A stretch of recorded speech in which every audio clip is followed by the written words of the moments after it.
Amphiprotic anion.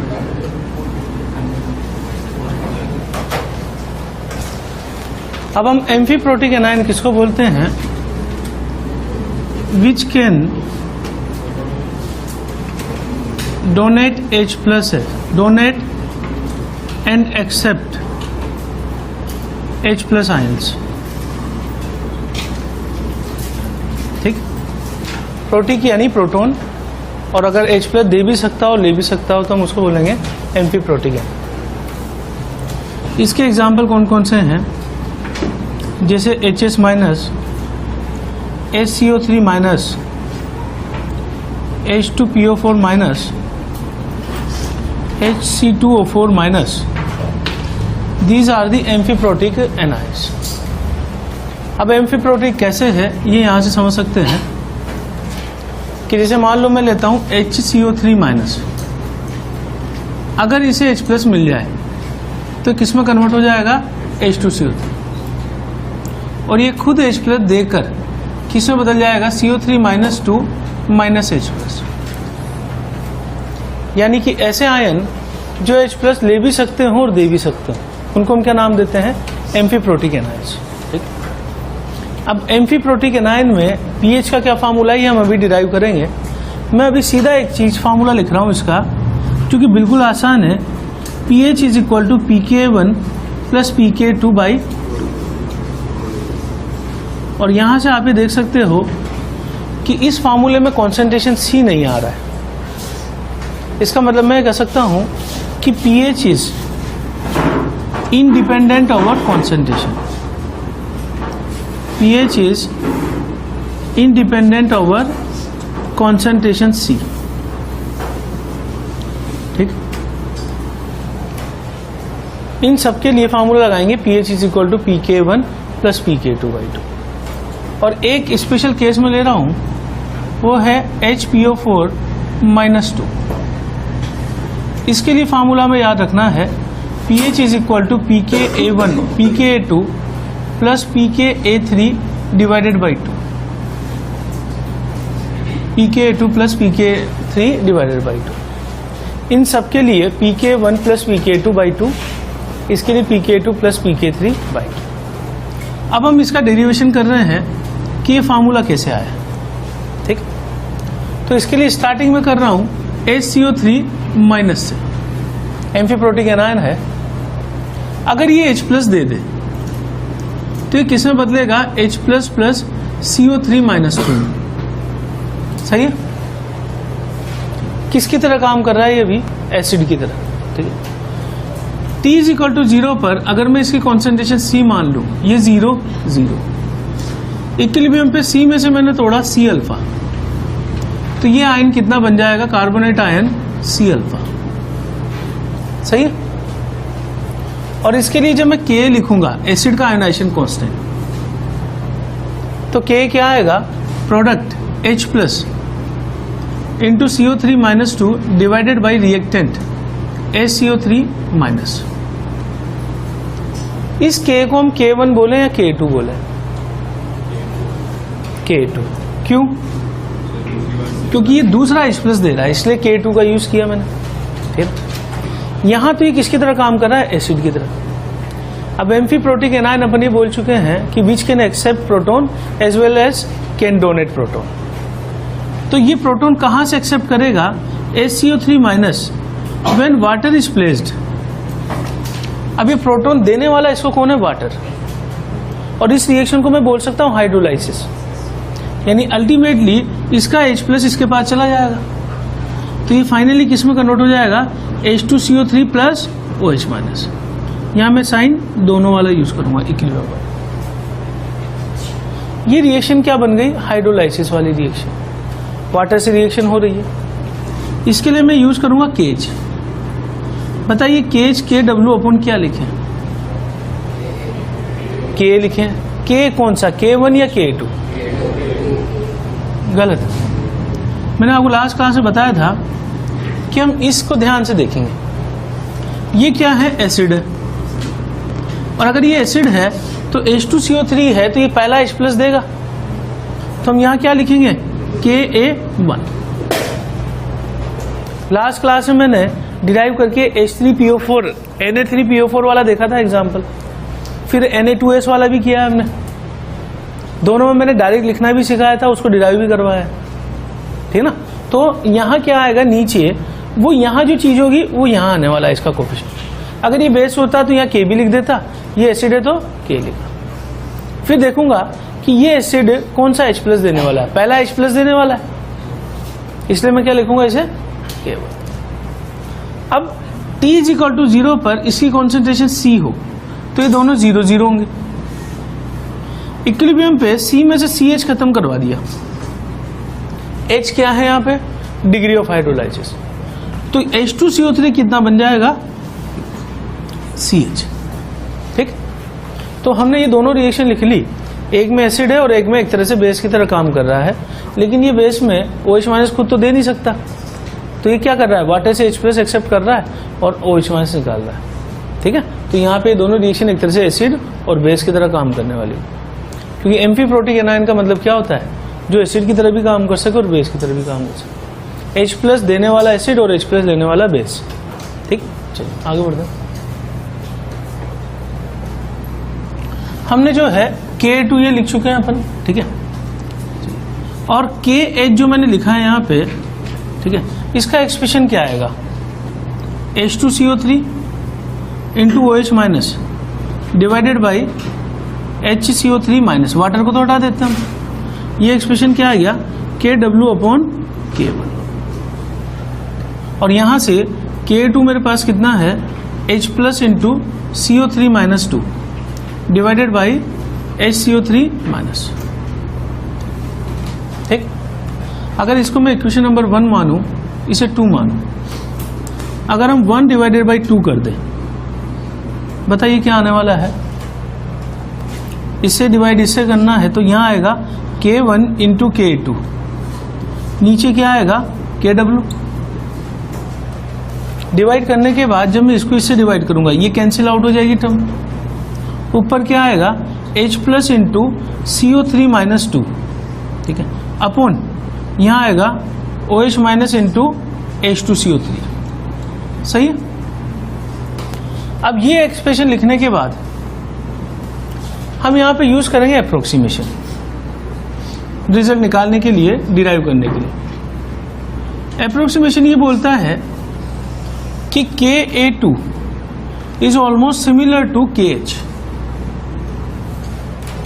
अगर दोनों reaction का KH ऑलमोस्ट सिमिलर हो, ये तो हाइड्रोलाइसिस कांस्टेंट और ये सेकेंड आयनाइजेशन कांस्टेंट होगा, अगर ये सिमिलर हो तो मैं कह सकता हूं कि alpha almost similar to H होगा। अगर रिएक्शन का K बराबर होगा तो अल्फा या H भी बराबर ही होगा।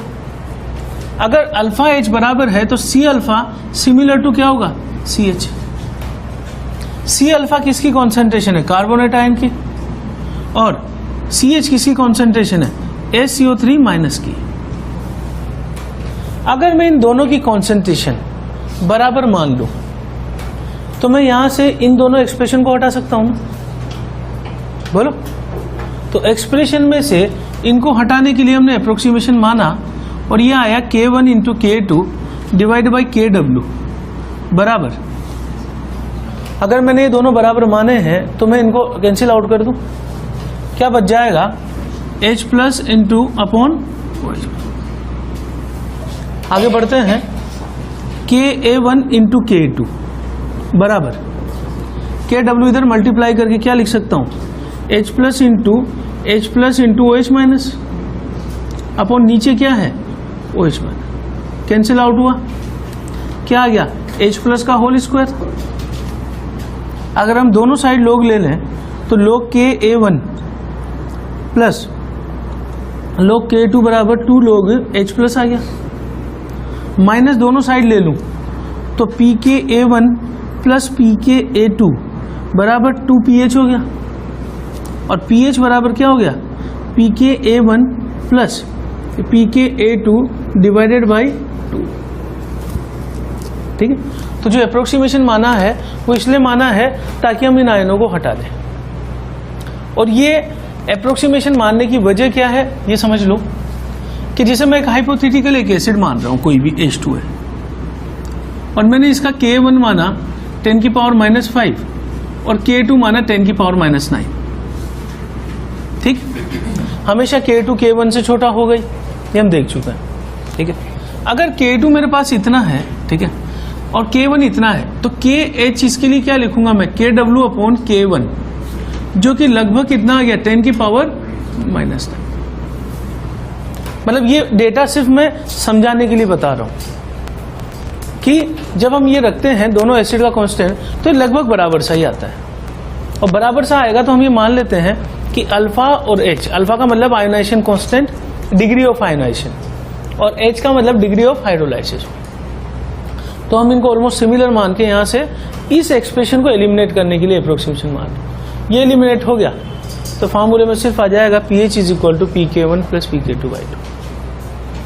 अब मैंने कुछ एम्फी प्रोटिक एनाइंस के लिए लिखा था और केवल एक के लिए फार्मूला चेंज लिखा। किसके लिए? HPO4-2 के लिए मैंने क्या लिखा, pK2 प्लस pK3। उसका कारण क्या है, यहां आ जाए हम, जब मैं HPO4-2 लिखूंगा तो यहां आएगा K3। मैं किस आयन की बात कर रहा हूं, HPO4-2 की।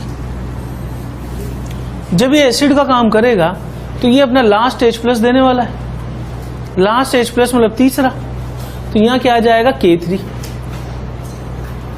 ठीक है ना, और जब ये हाइड्रोलाइज होगा तो ये H प्लस लेकर किसमें बदलेगा, H2PO4- में, जिसके लिए क्या यूज करूंगा मैं, K2।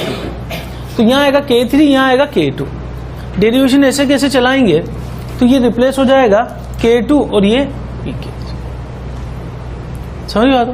तो ये बिल्कुल आसान केस है, आपको फॉर्मूला याद करना है, हम सीधा पुट करके जो है क्वेश्चन सोल्व करेंगे। नोट कर लो बराबर। यहाँ पे C alpha is equal to CH माना अपन ने, ये क्या है H2CO, ताकि हम इसको कैंसिल आउट कर सकें ना। तो ये, और ये चीज कहाँ से आई है कि carbonate ion is equal to C alpha and H2CO3 is equal to CH। ठीक, तो ये चीज जो है कैंसिल आउट करके अपन ने डिराइव किया। एग्जाम्पल अपन इसमें बेस कर रहे हैं, जैसे मैंने लिया 0.1 मोलर NaH2PO4 सॉल्ट और हमें इसकी pH निकालनी। ठीक, अब इस तरह के सॉल्ट में उसने हमें K1 दे दिया, K1 is equal to 10 to the power -2, K2 10 to the power -7, K3 10 to the power -12, 4 H3PO4। ये डेटा हमें दे दिया क्वेश्चन के साथ। ठीक, तो सबसे पहला काम हमारा क्या होता है सॉल्ट वाली प्रॉब्लम में कि हम इसको डिसोशिएट करें आयंस में। ठीक, ये कौन से आयंस देगा, it will give Na plus and H2PO4-। सही, क्या Na प्लस का हाइड्रोलाइसिस हो सकता है? नहीं। ठीक, इसके लिए मैं देखूं तो ये कौन सा टाइप का हो गया, एम्फीप्रोटिक। अब एम्फीप्रोटिक में मैं सीधा फार्मूला कौन सा यूज कर दूं, pKa1 plus pKa2 divided by 2। बताइए क्या आंसर आ जाएगा, pKa1 की वैल्यू 2, pKa2 7 डिवाइड बाई। सही है, आयनिक में मेन चीज है कि प्रॉब्लम को आइडेंटिफाई करने वाली बात। इसके बाद मैंने एग्जांपल लिया 0.1 मोलर Na2HPO4 और इसके लिए मुझे pH निकालनी। अब अगेन अपन इसको भी ऐसे ही तोड़ेंगे। ठीक है ना, यहां से ये इस तरीके से 2 में जाएगा Na प्लस और HPO4-2। इसका तो हाइड्रोलाइसिस नहीं हो सकता, और ये किस कैटेगरी में आ गया, एम्फीप्रोटिक। तो बताइए इसके लिए कौन सा फार्मूला यूज करूं मैं, pH is equal to pKa2 plus pKa3 divide by 2। pKa2 की वैल्यू कितनी है, 7, pKa3 12 डिवाइडेड बाई। तो ये क्वेश्चन बिल्कुल आसान है, सीधा सोल्व कर सकते हैं। अब अगर मैं यहाँ पे प्रॉब्लम लिख देता 0.1 मोलर Na3PO4 तो क्या होता?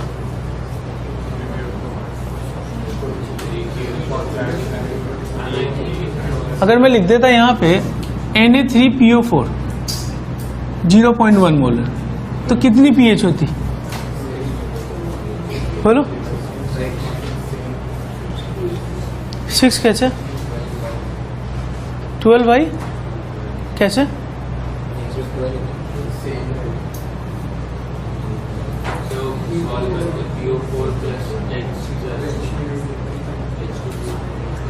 PO4 प्लस 11 प्लस log 27, बिल्कुल सही। कल लास्ट क्लास में प्रॉब्लम करवाई है मैंने। ये अलग तरह का एम्फीप्रोटिक नहीं, पॉलीवैलेंट एनायन 3 स्टेप में हाइड्रोलाइज हो रहा था और फिर हमने उसमें पहली स्टेप ही कंसिडर करके करा। अब ये देखिए कि हमने कल क्लास में पढ़ा, केवल कल, अभी ज्यादा दिन नहीं बीते उसे, और बिल्कुल डिटेल में पढ़ा है। पूरी क्लास में 3-4 चीजें जो पढ़ाई उनमें से एक थी, डिटेल में अपने सोल्व किया। आई थिंक पिछली क्लास में हमने Na3PO4 Na2S वो प्रॉब्लम करी है, ठीक। अब आप ये देखिए कि आयनिक की यही खूबी, एक दिन पहले पढ़ाया गया है वो केस आज आइडेंटिफाई नहीं हो रहा है बच्चे से, ठीक है ना। कल पढ़ाया हुआ आज आइडेंटिफाई नहीं हो रहा है। तो आयनिक जो इतना बड़ा चैप्टर है, बगैर रिवीजन के, बगैर पढ़े एग्जाम में कैसे बच्चों को याद रहेगा? तो आयनिक के साथ जो सबसे बड़ी दिक्कत है ना, वो ये नहीं है कि समझ में नहीं आ रहा है, समझ में सब आ जाता है, ठीक है ना। लेकिन बच्चा जो है इसको ये मान के चलता है कि मुझे बस समझ में आ गया तो मुझे अब रिवाइज नहीं करना है। अब घर जाके अगर आप पढ़ोगे, रिवाइज करोगे, तो वो चीजें जो है आपको याद रहेगी, उनसे नंबर आते हैं। मात्र समझने से याद नहीं आता, हमें तो रिप्रोड्यूस करना है ना क्वेश्चंस को। भाई एक चीज हम समझ गए, क्लास के अंदर हम समझ गए, उससे कोई फर्क नहीं पड़ रहा है। 4 दिन बाद अपन को भूल जाना है, समझ बात हो? 4 दिन बाद अपन भूल गए, तो इसलिए बार बार रिवीजन चाहिए, ठीक है। तो ये प्रॉब्लम्स आइडेंटिफाई करने के लिए आयनिक का जो पार्ट हम पढ़ रहे हैं, प्रॉब्लम बड़ी आसान है, देखते हैं हो जाएगी, लेकिन आइडेंटिफाई करना भी तो बिग प्रॉब्लम है, ठीक।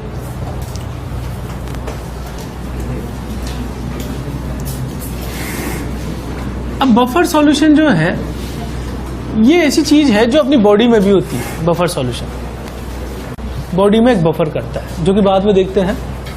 बफर सॉल्यूशन की खासियत क्या है कि it's pH does not change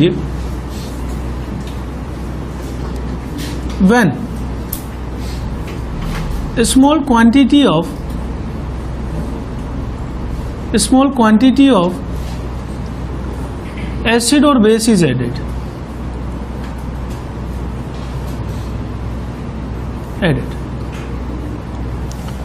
यानी डेफिनेशन ये बोलती है कि अगर हम एसिड और बेस की थोड़ी सी क्वांटिटी डाल दें, अगर हम किसी भी सॉल्यूशन में डालें, चाहे वाटर में डालें या किसी सॉल्यूशन में, तो एसिड और बेस डालने पे उसकी पीएच चेंज होनी ही है, ठीक है ना। क्योंकि पीएच का सीधा रिलेशन किससे? H+ आयन कॉन्सेंट्रेशन से। अगर आपने कहीं से लाके H+ आयन डाल दिए तो पीएच को चेंज होना ही है। लेकिन अगर कोई ऐसा सॉल्यूशन हो जो पीएच चेंज को रेजिस्ट करने लग जाए, यानी कि स्मॉल क्वांटिटी डालने पर भी पीएच में चेंज शो ना करे, उसको हम बोलते हैं बफर सॉल्यूशन, ठीक। और इसके लिए दूसरा पॉइंट ये है कि it's pH does not change with small dilution. Small dilution का मतलब ये है कि वाटर का थोड़ा सा अमाउंट मिला दें हम, तब भी इसकी पीएच चेंज नहीं करेगी, ठीक। क्योंकि देखो नॉर्मल ऐसा होता है, एसिटिक एसिड का मैंने सॉल्यूशन लिया, जब हम डाइल्यूट करते जा रहे थे तो कॉन्सेंट्रेशन कम हो रही थी, अल्फा बढ़ रहा था, ठीक है। उससे क्या हो रहा था? H+ आयन कॉन्सेंट्रेशन कम हो रही थी, पीएच बढ़ रही थी। तो नॉर्मली डाइल्यूशन का फर्क पड़ता है ना पीएच पे, ठीक है। लेकिन हम इस सॉल्यूशन की बात कर रहे हैं जिसमें एसिड, बेस या वाटर थोड़े से अमाउंट में डाल दिया जाए, ये चीज इंपॉर्टेंट है। अगर थोड़े से अमाउंट में डालेंगे और ये पीएच को चेंज ना होने दे, तब हम इसे क्या नाम देंगे? बफर सॉल्यूशन, अगर इसने पीएच में चेंज होने दिया तो हम इसको बफर सॉल्यूशन नहीं बोलेंगे। अब बफर सॉल्यूशन जो है ये दो तरह का होता है, टाइप्स ऑफ बफर सॉल्यूशन।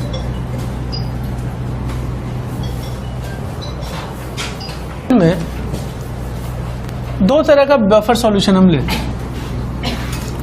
सबसे पहला एसिडिक बफर और दूसरा लेते हैं हम बेसिक बफर। ठीक, एसिडिक बफर का क्या मतलब होता है, इसमें दो कंपोनेंट होते हैं। पहला तो है वीक एसिड और साथ में इसका होता है कॉन्जुगेट बेस। ठीक, और बेसिक बफर में दो कंपोनेंट होते हैं, वीक बेस प्लस साथ में इसका होता है कॉन्जुगेट एसिड। ठीक, तो दो तरह के बफर हम पढ़ेंगे, वीक एसिड। अब इनके एग्जाम्पल में लिख देता हूं, एक एक एग्जाम्पल लिख रहा हूं, बाकी आगे डिटेल में लिखते हैं। जैसे मैंने CH3COH ले लिया तो साथ में इसका कॉन्जुगेट कौन सा होगा, CH3CO-। तो ये काम करेगा बफर की तरह। इधर मैं ले लूं NH4OH। ठीक, तो ये साथ में इसके साथ क्या ले लूं, NH4+। अगर ये दोनों पड़े होंगे तो ये किसकी तरह काम करने वाला है, बफर की तरह। अब बफर की तरह कैसे काम करता है ये देखिए, एसिडिक बफर। पहले मैं एसिडिक बफर के एग्जांपल लिख रहा हूं। सबसे पहला example CH3COH plus CH3CO-। Acidic buffer में कौन कौन से कंपोनेंट है, दो कंपोनेंट है, वीक एसिड प्लस इसका कॉन्जुगेट बेस। ठीक, दूसरा मैं लिख रहा हूं यहां पे HCN plus CN minus, H3PO4 plus H2PO4 minus, या H2PO4 minus plus HPO4 minus 2, या HPO4 minus 2 plus PO4 minus 3, या H2S प्लस HS माइनस, या HS minus plus S minus 2, H2C2O4 plus HC2O4 minus, या HC2O4 minus plus C2O4 minus 2, H2CO3 plus SCO3 minus, या SCO3 minus plus CO3 minus 2। ये सारे example हो सकते हैं acidic buffer के। ठीक, अब एक्चुअली हम ये देखना चाह रहे हैं कि ये बफर की तरह कैसे काम करता है। ठीक? मेरे पास दो कंपोनेंट है, weak acid plus conjugate base. ठीक, अगर मैं small quantity of acid is added,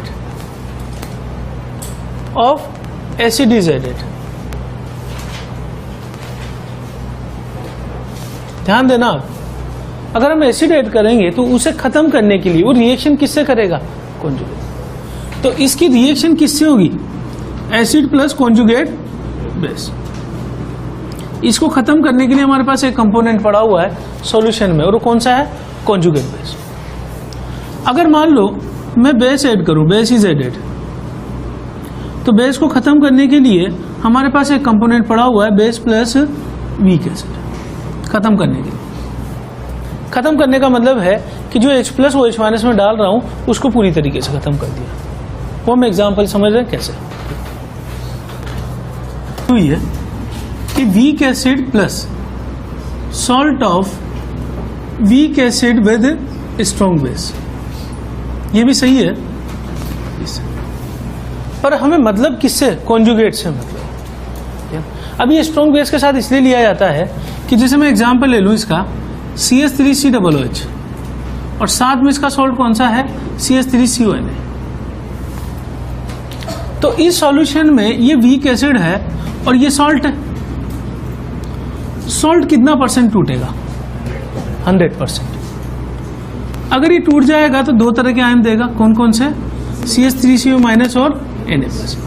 अब Na+ वाटर में हाइड्रोलाइज नहीं होगा, ऐसा कैसा पड़ा रहेगा। तो week acid plus strong base लेने का पर्पज ये है ताकि ये पीएच में कोई फर्क ना डाले, यानी कंपोनेंट सिर्फ कौन से रहे, CH3OH और CH3। और ये एक तरह से क्या है, conjugate base. It shows common ion, किसके ऊपर कॉमन आयन बताएगा? इसके ऊपर। तो इसका अल्फा जो है वो डिक्रीज कर जाएगा। अल्फा डिक्रीज करने से क्या होगा? ऐसा कैसा पड़ा रहेगा ये, यानी मान लो ये बिना इसके 1% टूटता, ठीक है, इसे मिलाने पर ये 1% से भी कम टूटेगा। सपोज 0.01% टूट गया। अब जो मैं लूंगा उसका 0.01% टूटेगा, तो बाकी तो ऐसा कैसा पड़ा रहेगा ना, यानी जब मैं मिलाऊंगा दोनों को तो ये ऐसा का ऐसा पड़ा रहेगा। यानी इससे जो CH3CO- मिलते हैं वो आयंस क्या होंगे? नेग्लिजिबल। तो CH3CO- मुझे दो जगह से मिल रहे हैं। कहां से मिल रहे हैं? एक तो मिल रहा है CH3CO- एसिड से, और एक CH3CO- कहां से मिल रहा है मुझे? सॉल्ट से। इनको दोनों नेग्लिजिबल मान लो। वजह समझ में आई ना ये नेग्लिजिबल क्यों है? बोलो। एक तो पहले से वीक है, ऊपर से आप इसका कॉन्जुगेट डाल रहे हो, कॉमन आयन इफेक्ट शो करेगा, तो इसका अल्फा और भी डिक्रीज हो जाएगा। अब इस सॉल्यूशन में मैं पहला केस ले रहा हूं कि इफ HCl और H+ इज एडेड। अब मैं इसको बफर कब बोलूंगा? जब ये जितने H+ में मिला रहा हूं उनको ये खत्म कर दे पूरी तरीके से, ठीक है। खत्म कैसे करेगा?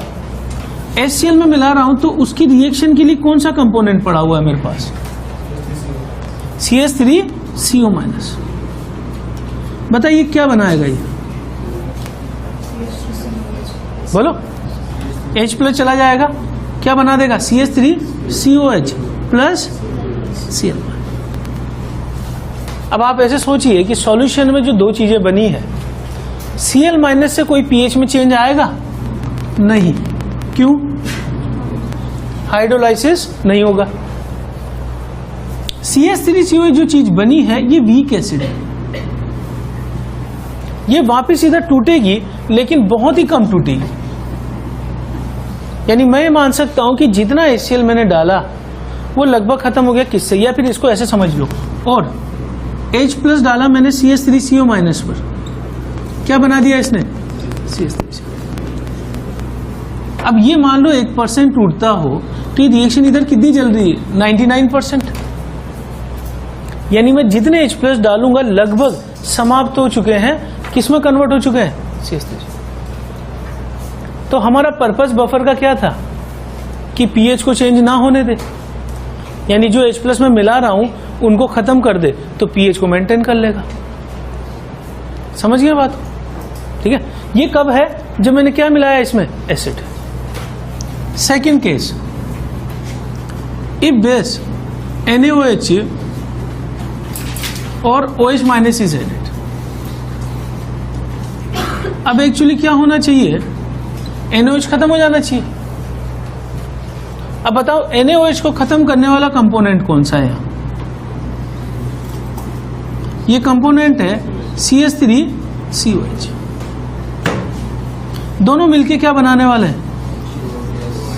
CH3CONa plus water. वाटर से तो कोई चेंज नहीं है pH में।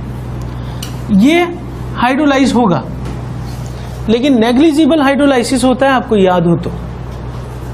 मैंने एक लाइन बोली थी सॉल्ट में कि सॉल्ट का KH इतना कम होता है कि हाइड्रोलाइसिस नेग्लिजिबल होता है। और दूसरी बात, जब ये यहां से आयन देगा तो ये दो तरह के आयन देगा ना, CH3CO- और Na+। इसका तो कुछ नहीं हो सकता हाइड्रोलाइसिस, और इसका हाइड्रोलाइसिस होगा लेकिन नेग्लिजिबल हाइड्रोलाइसिस होगा। दो वजह है। पहली वजह तो ये है कि ये KH इसका बहुत कम होगा, और दूसरी वजह है कि पहले से आयन पड़े हुए हैं ना, ये क्या करेंगे? कॉमन आयन इफेक्ट करेंगे। तो इसका या ये भी पड़ा हुआ है तो ये हाइड्रोलाइसिस को रोकेंगे, तो नेग्लिजिबल हाइड्रोलाइसिस होगा। तो क्या हुआ अल्टीमेटली? जो OH- हमने डाले थे, या इस रिएक्शन को आप सिंपल तरीके से ऐसे भी लिख सकते हो कि OH- मैंने डाले, उसने एसिड को देखा, ठीक है, और यहां से CH3CO- बना और साथ में वाटर। अब H प्लस जो मैंने डाले थे वो तो खत्म हो गए ना, किसने खत्म कर दिया उनको? एसिड ने खत्म कर दिया। और कौन सा आयन बनाया? अब CH3CO माइनस से pH पे ज्यादा फर्क नहीं पड़ेगा, मतलब हम ये मान सकते हैं कि इसका हाइड्रोलाइसिस नेग्लिजिबल होगा। तो हम ये मान के चलें कि हाइड्रोलाइज होगा ही नहीं होगा तो ऐसा कैसा पड़ा रहेगा, और ऐसा कैसा पड़ा रहेगा तो pH में कोई भी चेंज नहीं आना। तो बफर का बेसिक पर्पस H प्लस या OH माइनस जो मिलाए गए हैं उनको समाप्त कर देना है। तो समाप्त करने के लिए उसके पास कंपोनेंट होने चाहिए वीक एसिड और कॉन्जुगेट बेस। ठीक, कर रहे हैं। मैंने कौन सा एसिड लिया? CH3COH। टूट के क्या देगा? CH3CO minus plus H plus. ठीक है, इसके लिए मैं K लिख दूं, कैसे लिखूंगा? H plus CH3CO minus upon यहां क्या आ जाएगा? CH3COH। सही। अब यहां पर अगर मैं दोनों साइड लोग ले लूं, लोग के ए बराबर, यहां आ जाएगा लोग H प्लस प्लस इस पूरे को एक साथ ही रखता हूं, लोग 10 CH3CO माइनस अपॉन CH3COH। सही। यहां से मैं लोग H प्लस को इधर ले आऊं और लोग के इधर ले आऊं, ये क्या बन जाएगा? माइनस लोग H प्लस pH। ये क्या बन जाएगा इधर जाके? pK प्लस लोग 10। अब मैं नीचे यहां लिख रहा हूं वीक एसिड की कॉन्सेंट्रेशन, ऊपर क्या लिख रहा हूं? Conjugate base concentration. तो फार्मूला डिराइव हो गया, इसको हेंडरसन इक्वेशन बोलते हैं। Conjugate base upon acid. तो सीधा ये फार्मूला यूज करना है अपन को। इसमें एक चीज का ध्यान रखना है कि जो कॉन्जुगेट बेस आ रहा है वो दोनों जगह से आ रहा है। कौन कौन सी दोनों जगह? एसिड और सॉल्ट दोनों ही दे रहे हैं, पर conjugate base is mainly from salt. अब इस लाइन का क्या मतलब है ये हम न्यूमेरिकल समझें। तो आपको बस एक फार्मूला याद करना है। पहला काम है बफर को आइडेंटिफाई करना। बफर में दो कंपोनेंट होंगे, वीक एसिड और उसका कॉन्जुगेट बेस, कहीं से भी आ रहा हो, ठीक है ना, कहीं से भी कॉन्जुगेट आ रहा है तो वो किसकी तरह काम करेगा? बफर। और फार्मूला न्यूमेरिकल के लिए ये यूज करने वाला है। ठीक, चलो। A solution contains 0.1 molar CH3COOH and 0.2 molar CH3COONA और K दे दिया 2 × 10⁻⁻⁵ 4 CH3CH।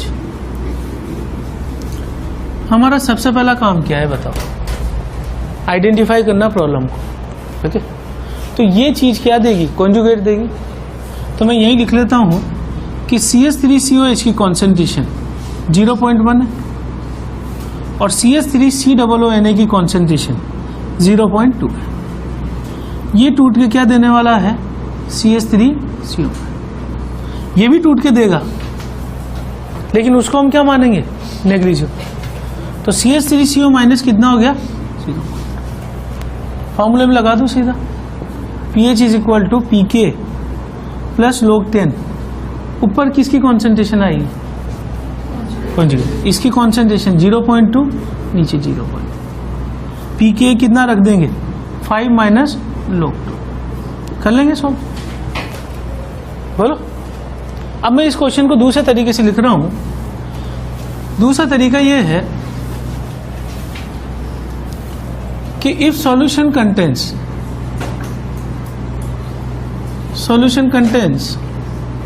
0.1 molar CH3COOH and 0.2 molar CH3COO whole twice BA।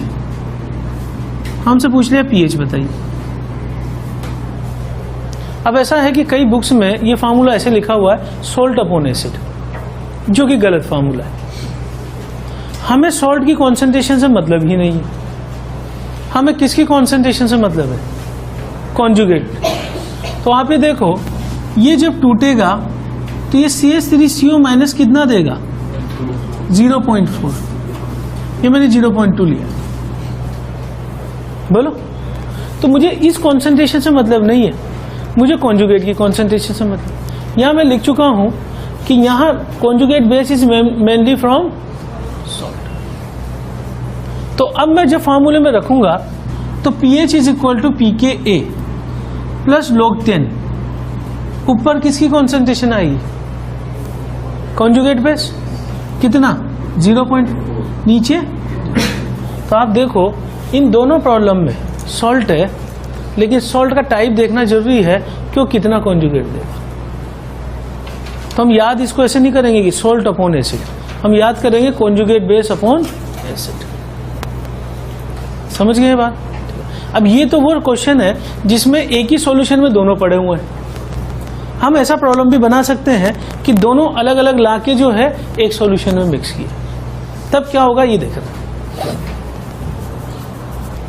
2 litre of 0.2 molar, यहां ध्यान दे लो, बाद में नोट कर लेना, CH3COH and 3 litre of 0.3 molar CH3CONA are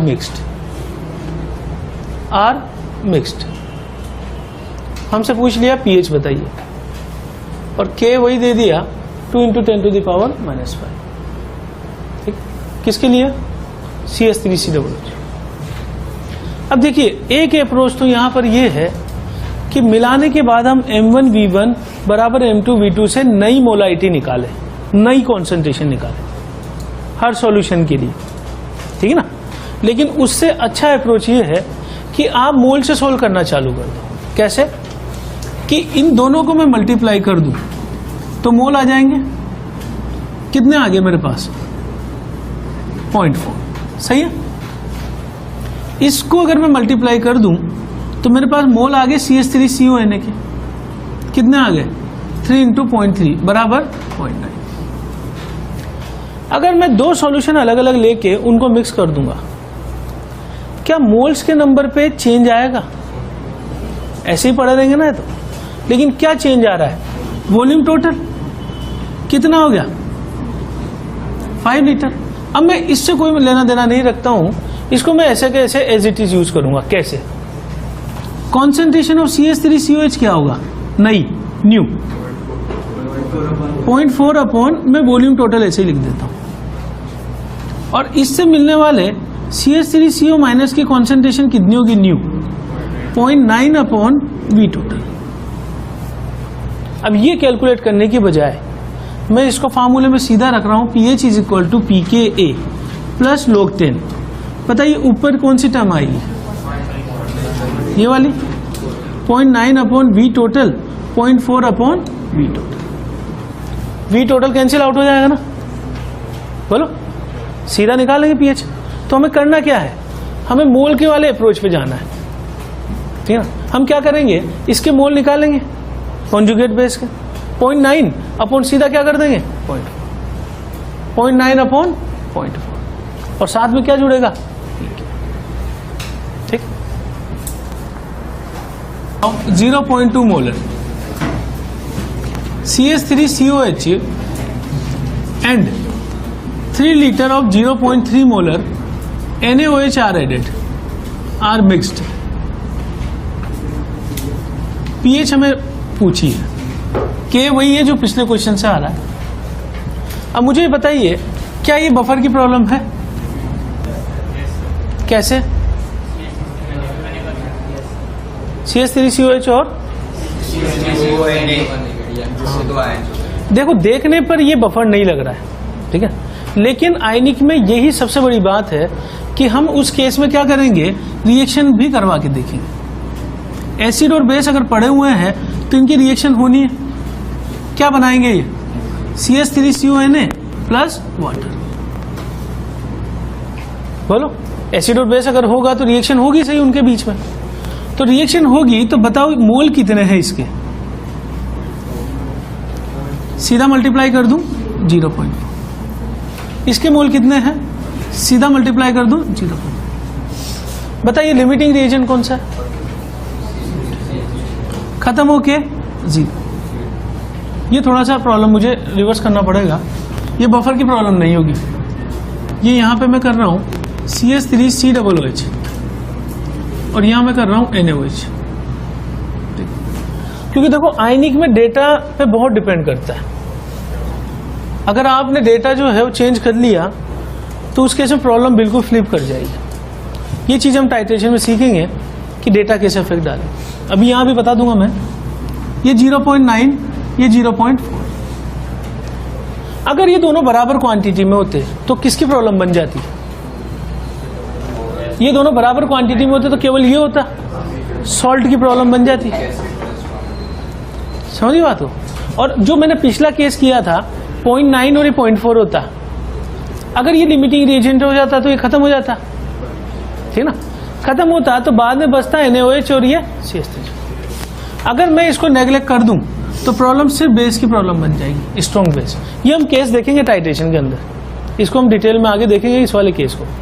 अभी ये बताओ, अब जैसे मैंने पिछला क्वेश्चन लिखा था, क्या वो बफर था? नहीं।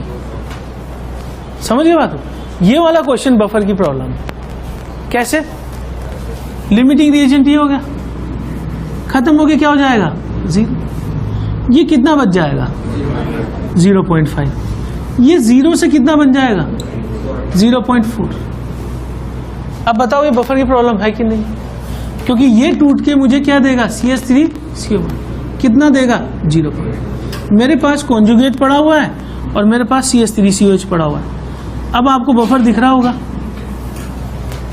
बोलो फार्मूले में रख दो सीधा, pH = pKa प्लस log 10। ऊपर क्या चीज आएगी बताइए? कॉन्जुगेट आएगा 0.4 अपॉन वॉल्यूम टोटल, नीचे 0.5 अपॉन वॉल्यूम टोटल। कर लेंगे सोलिए, ठीक? pKa वो तो K जो पिछले क्वेश्चन से आ रहा है, K = 2 × 10⁻⁻⁻⁴ ठीक। लिया है 2 लीटर ऑफ 0.2 मोलर HCl, साथ में 3 लीटर ऑफ 0.3 मोलर CH3COOH।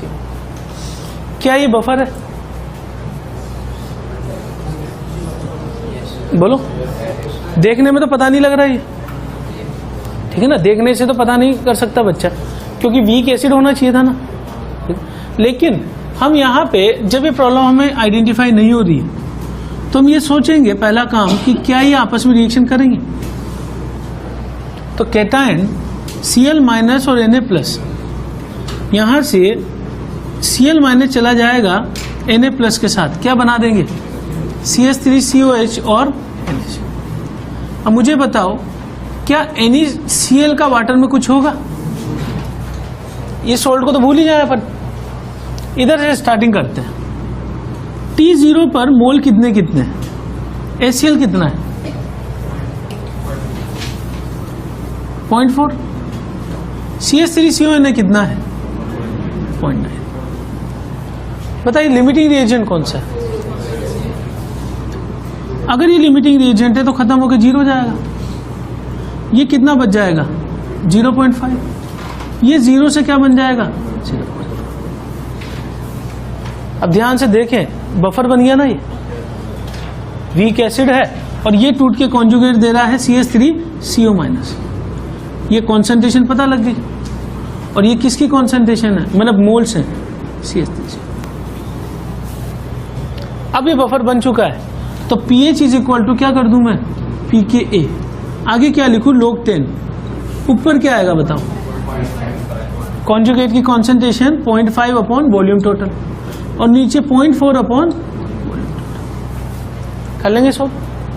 तो आयनिक में जो है मेन चीज ये है कि प्रॉब्लम को आइडेंटिफाई करना है। वो काम हो गया, फिर ये आसान चैप्टर हो जाएगा, ठीक है ना? अप्रोक्सीमेशन और आइडेंटिफिकेशन, ये दो मेन चीज है।